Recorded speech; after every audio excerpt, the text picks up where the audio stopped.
discurso, pues yo lo tenía muy interiorizado, pero llegar a entender lo que significa soltar y perdonar es un, todo un proceso personal más profundo.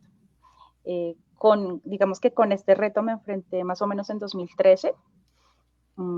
Pasaron cosas que me lastimaron mucho en lo personal, pero allí dentro de esa crisis también vino una oportunidad muy grande y fue buscar ayuda, ¿no? Que es otra invitación cuando uno ya siente que solo no puede, que las heridas lo sobrepasan o que simplemente pues a pesar de nuestra fe en Jesús y de que sabemos racionalmente que hay que perdonar, pero esto a veces nos parece que es demasiado grande para nosotros, pues también hay caminos. Entonces, en su momento yo alcé la mano y dije, necesito ayuda.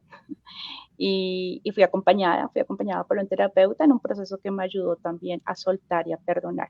Con eso lo que hizo fue como organizar realmente cuál era mi rol, ¿sabes? Muchas veces uno por la vida va cargando roles que no son los que uno debe llevar, o roles de salvador, o roles de llevar cargas que no nos corresponden. Entonces, poner en orden nuestra vida de esa manera también nos puede pues, hacer mucho más eficientes para lo que sí estamos llamados.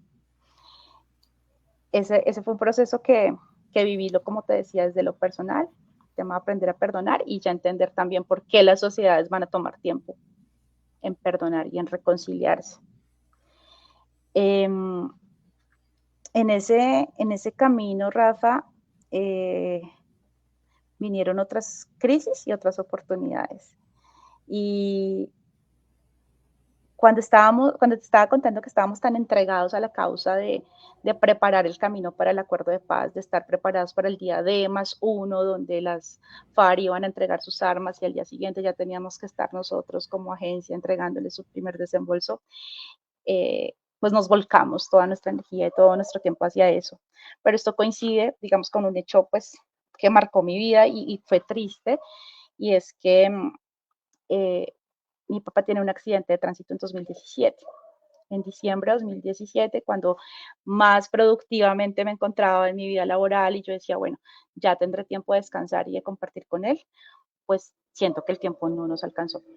Y él salió un día de la casa, habíamos desayunado juntos, habíamos compartido tranquilos, era un sábado, y él tenía de mascota un lorito y dijo, ya vengo, voy a traerle una mazorca que era lo que el loro comía. Salió y no volvió. Me llamaron y me dijeron como tu papá tuvo un accidente y eso fue como una pesadilla en cámara lenta. Eh, lo que vino después pues fue muy trágico porque pues un carro había dado reversa eh, a toda carrera, mi papá estaba cruzando bien la calle y bueno, tuvo este golpe que le dejó con una hemorragia interna en el cerebro, eso fue un sábado y el lunes en la mañana ya le habían decretado muerte cerebral. Ahí nuevamente nos volvimos, mis hermanos y yo, a confrontar frente al perdón, ¿no? Nosotros, una familia cristiana que creía en Jesús y la persona que lo atropelló la conocíamos, era un vecino de la casa.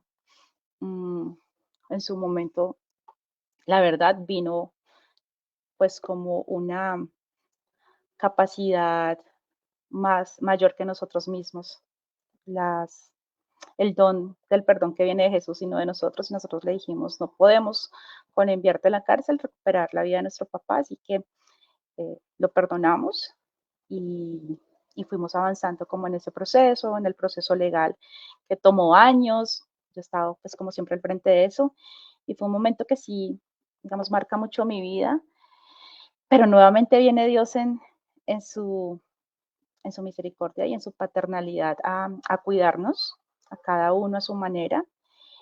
Yo vivía con él y sentí en ese momento que dejé de pertenecer, ¿no? Que no pertenecía a nada. Esos procesos de duelo son, son bien complejos, pero le agradezco, pues que creo que Dios me fue dando las herramientas y me fue preparando también para eso. Mm, un año antes, por cosas de la vida y del destino y de Dios, yo había estado acompañando a personas en proceso de duelo, así que también encontré un libro que comencé a compartir un año antes y comencé a leer sobre los procesos de duelo. Así que siento que de alguna manera tenía algunas herramientas desde lo racional, otras desde lo espiritual. No obstante, seguía sintiendo que no pertenecía a nada, ¿no? Como una bombita, un globo esos que se llenan de helio y quedan flotando en el aire. Sentía que no tenía dónde aterrizar. Eh, Eso coincidió con que empecé a buscar quizá como posibilidades de ir a estudiar por fuera. Dije, bueno, pues ya no está mi papá, aquí yo siento que no pertenezco a nada, ya trabajé y entregué mi vida como a este eh, momento tan importante del país, pero ajá, eso se ve más complicado de lo que parece. Entonces comencé a buscar postulaciones para becas en el exterior. Imagínate, Rafa y Padre Carlos, que eh, este yo lo considero como uno de los mayores también milagros de mi vida. Me suscribí a un correo electrónico de una mentora que asesora a las personas para conseguir becas en el exterior y sus cartas llegaban semanalmente contando su historia de vida. Yo las leía, las leía, las leía y en un momento conecté con esta persona sin conocerla, porque en su historia de vida hubo un capítulo que contaba que ella había perdido a su mamá muy joven y después de ese momento de crisis había conocido a alguien que había estado en Israel, que le vino a contar sobre su beca y le había dicho, Diana, esta beca es para ti. Cuando yo leí eso sentí una corazonada y dejé de leer lo que estaba leyendo y yo sentí que, pues, que me estaban hablando a mí. Entonces puse el nombre de la beca en Google, busqué, resulta que la convocatoria estaba abierta, estaba como a 3 semanas de entregar los papeles, tenía pues mucha relación con lo que yo venía haciendo en mi trabajo y algo que me pareció muy bonito es que el curso empezaba el mismo día de mi cumpleaños, que era en el mes de junio. Entonces yo me llené de ilusión, comencé, hice mis postulaciones, pedí mis cartas de recomendación. Me acuerdo que una de mis jefes me firmó inclusive en Transmilenio porque ya no nos daba el tiempo y me dijo, encontrémonos en la estación de la Universidad Nacional y te firmo, radica eso el lunes a primera hora.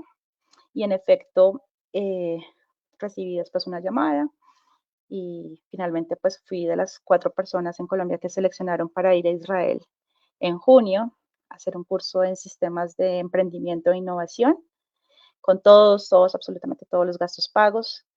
El día que yo llego a Israel es el día de mi cumpleaños y pues tomo un mes allí conociendo pues no solo la tierra de Jesús, sino aprendiendo en un curso que pues me llenó de perspectivas, de conocimientos, donde creé unas redes de contacto en Latinoamérica muy bonitas, unos lazos muy importantes, pero todo esto pues siento que fue un regalo de Dios en medio de este proceso de duelo que estaba viviendo y como que diciendo, vamos a estar tranquilos que si puede hacer eso, puede hacer cualquier cosa con nuestra vida.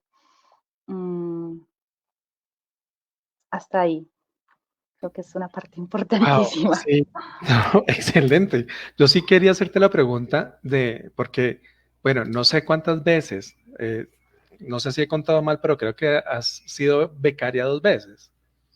Has sido favorecida con 2 becas. La primera, Sí, pues, la primera la que nos acabas de contar, ya ahorita nos contarás de la otra. Pero yo sí quería preguntar, bueno, primero, como lo había dicho al principio, las casualidades no existen. Eh, y la suerte para mí tampoco existe. Es decir, todo es el resultado de lo que uno ha cultivado durante su vida, considero, y bueno, y también obviamente de lo consentido que sea del patrón. Pero sí, es decir, tienes que ser muy... ¿Cuáles fueron esos requisitos que cumpliste para haber hecho clic, aplicar y que te dijeran, ay, sí, tú eres una de las 4? bueno, eso, con la, digamos que con la siguiente casualidad, y es que a Diana, que es la persona que yo empiezo a seguir en sus redes sociales, la logro conocer como 2 años después que vine a Colombia y que yo tengo un desayuno con el embajador de Israel, porque pues luego de regresar de la beca, me vinculé a la Asociación Shalom de Expecarios de Israel y allí pues me mantengo activa. Y tuvimos un desayuno con el embajador y le escribí a Diana, pues mira, fuiste la persona que me inspiraste, si estás en Colombia, porque ella vive en Europa, te invito a que me acompañes. Entonces conectamos y fuimos. Y me hacía la misma pregunta, como cuáles fueron los requisitos. Realmente la primera idea que pues quité de mi cabeza es que hay que ser como el más inteligente o el más pilo o el más nerd de tu clase para ganar una beca, lo cual no necesariamente es así. Las becas normalmente están destinadas a personas que demuestren que pueden retribuir el conocimiento que aprenden en esta formación a un proyecto, a una comunidad o a tu mismo país. Los países están invirtiendo en personas que pueden liderar y llegar a movilizar más personas. Si te escogen y si te van a invertir no sé cuántos dólares para tu formación, es porque saben que al regreso vas a tener un impacto. Entonces, la manera en que tú lo que hagas, tu propósito, y puedas comunicar eso en los diferentes requisitos, bien sea una carta de motivación, bien sean los formularios que uno diligencia cuando se postula, es importante conectar cómo lo que yo voy a ir a aprender en ese país o en ese estudio, en esa formación, puede impactar a las personas con las que estoy trabajando, con las que tengo en mi fundación, en mi comunidad. No se necesita, digamos, tener las notas más excelentes de tu carrera, aunque sí es muy importante, si todavía uno puede hacerlo en su pregrado, pero digamos en mi caso, pues yo ya había pasado por esa etapa y pues no fueron como las más altas, pero no quiere decir que no haya que trabajar en eso. Pero es como quitarse las limitaciones de la cabeza. En primera instancia es pensar por qué puedo ser o destacar de 1000 aplicaciones o de 500 aplicaciones. Es demostrar auténticamente y poder conectar lo que hago con lo que me apasiona, con lo que está necesitando el mundo, con lo que está necesitando mi país. Y como todo eso puede generar pues una postulación que realmente destaque entre las cientos o miles que pueden llegar. ¿Por qué un país o por qué un gobierno va a invertir en ti y no en otro? Porque en el Padre Carlos, que tiene una comunidad súper bonita en la Sabana de Occidente, si invertimos en él, o sea, ¿cuántas personas se van a ver beneficiadas de lo que él les lleve de regreso? Porque tú, Rafa, con tus programas, cómo llegas, cientos de personas, cómo pueden, cómo lo que hacemos se puede replicar en otros. Eso es lo más importante. Qué maravilla. Bueno, aquí, padre, no lo he dejado hablar, pero es que tampoco he querido que esfuerce la voz. Pero no sé si tiene alguna pregunta, intervención. No, intervención, fascinado con toda la historia de vida y todos esos momentos pues, que terminan siendo bonitos por la manera como los asumes, aunque pues para nada bonito pues, el accidente de tu papá y todo, pero la manera como asumes y como nos cuentas hoy las cosas, pues lo siente uno propio, siente uno que eso es muy cercano, es muy familiar la situación y cómo desde el inicio marcaste allí que pues que Dios tiene un propósito y por eso nos ha dado un nuevo nombre, lo ha reafirmado con el nombre y cómo lo vas desarrollando en tu relato, ¿no? Aunque tú no hayas cambiado el nombre, pero cómo reafirma tu nombre con todo lo que ha acontecido a lo largo de estos años. Me parece pues una historia muy, muy bonita.